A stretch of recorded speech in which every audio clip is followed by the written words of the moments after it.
दोस्तों, मैं बुआ के साथ संबंध बनाया बहुत मजा आ रहा था। उनकी चिकनी हॉट खूबसूरती को देखकर मैं उन पर फिदा हो गया। दिखने में वह इतना खूबसूरत लगती थी कि वह 16 साल की छोकरी को पीछे छोड़ गई। बुआ ने भी मेरे साथ देने लगी तो फिर फूफा जी घर पर नहीं रहते थे, वह अकेले रहती थी। तो उनके अकेलेपन को दूर करने के लिए मैंने बहुत अच्छा प्यार करना शुरू किया। अपनी बुआ के घर आता जाता रहता था। बुआ की शादी वेदराम के भाई मिट्ठूलाल के साथ हुई थी। वेदराम की पत्नी सुनीता पति की गैरमौजूदगी में भी घर की जिम्मेदारी ठीक ठाक निभा रही थी। वह अपनी बड़ी बेटी की शादी कर चुकी थी। जिंदगी ने कब करवट ले ली, वेदराम को पता ही नहीं चला। पिछले कुछ समय से वेदराम जब भी छुट्टी पर घर जाता था, उसे पत्नी सुनीता के मिजाज में बदलाव देखने को मिलता था। उसे अक्सर अपने घर में नेक्से भी बैठा मिलता था। नेक्से हालांकि उसके भाई मिट्ठूलाल की पत्नी का भतीजा था, फिर भी वह यही सोचता था कि आखिर यह उसके घर में क्यों डेरा डाले रहता है।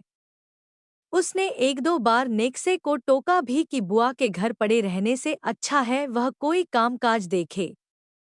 सुनीता ने भी नेक्से पर कोई ज्यादा ध्यान नहीं दिया था, लेकिन वह जब भी आता था, वह उसकी खूब मेहमाननवाजी करती थी।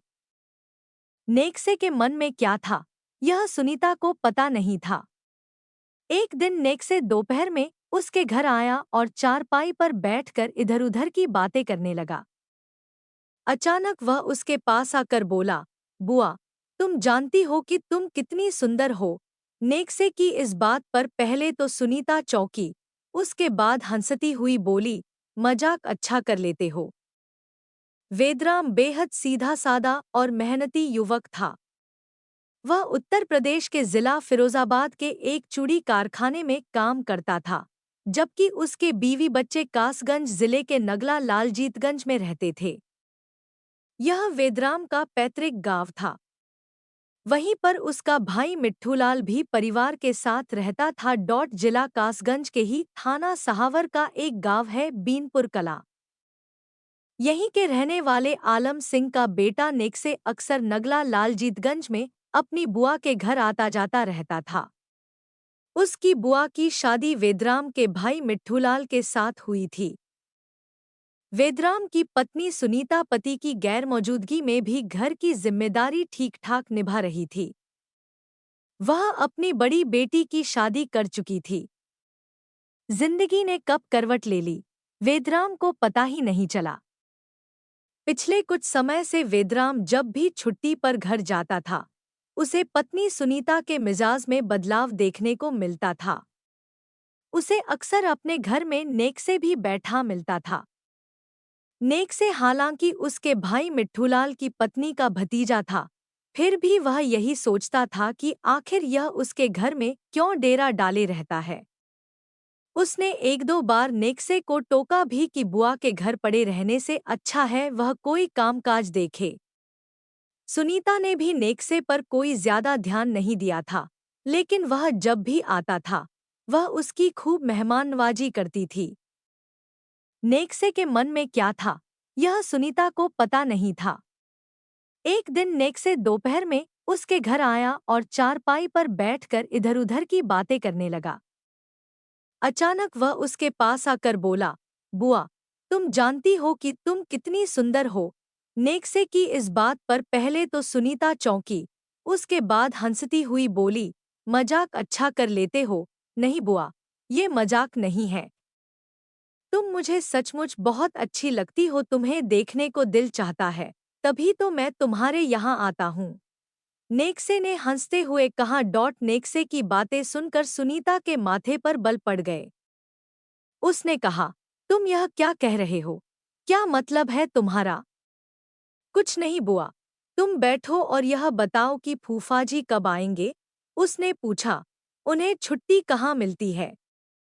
तुम सब कुछ जानते तो हो, फिर भी पूछ रहे हो? सुनीता ने थोड़ा रोष में कहा, तुम्हारे ऊपर दया आती है बुआ, फूफाजी को तो तुम्हारी फिक्र ही नहीं है। अगर उन्हें फिक्र होती तो इतने दिनों बाद घर न आते। वह चाहते तो गांव में ही कोई काम कर सकते थे, यह कहकर नेक्से ने जैसे सुनीता की दुखती रग पर हाथ रख दिया था। इसके बाद सुनीता के करीब आकर वह उसका हाथ पकड़ते हुए बोला, बुआ, अब तुम चिंता मत करो, सब कुछ ठीक हो जाएगा। इतना कहकर नेक्से तो चला गया, लेकिन सुनीता के मन में कई सवाल छोड़ गया। वह सोचने लगी कि आखिर नेक्से का उसके यहाँ आने जाने का मकसद क्या है। 28 साल का नेक्से देखने में ठीक ठाक था। वह अविवाहित था और अपने गांव के एक ईंट भट्ठे पर काम करता था। तनख्वाह तो ज्यादा नहीं थी, पर वहां उसे अच्छी कमाई हो जाती थी। बुआ के यहाँ आते आते उसका दिल बुआ की देवरानी सुनीता पर आ गया था। सुनीता पति की दूरी से बहुत परेशान थी। इसी का बहाना बनाकर उसने उसके दिल में जगह बनानी शुरू कर दी थी। रिश्ते की नजदीकियां रास्ते में बाधक थी। नेक्से को इस बात का भी डर लग रहा था कि अगर सुनीता को बुरा लग गया तो परिवार में तूफान आ जाएगा। उस दिन नेक्से के जाने के बाद सुनीता देर तक उसी के बारे में सोचती रही कि आखिर नेक्से चाहता क्या है। उस रात सुनीता को देर तक नींद नहीं आई।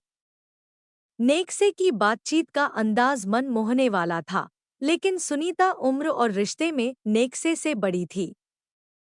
मन में पति के प्रति गुस्सा भी आया, क्योंकि पति से दूरी के कारण ही उसका मन डगमगा रहा था।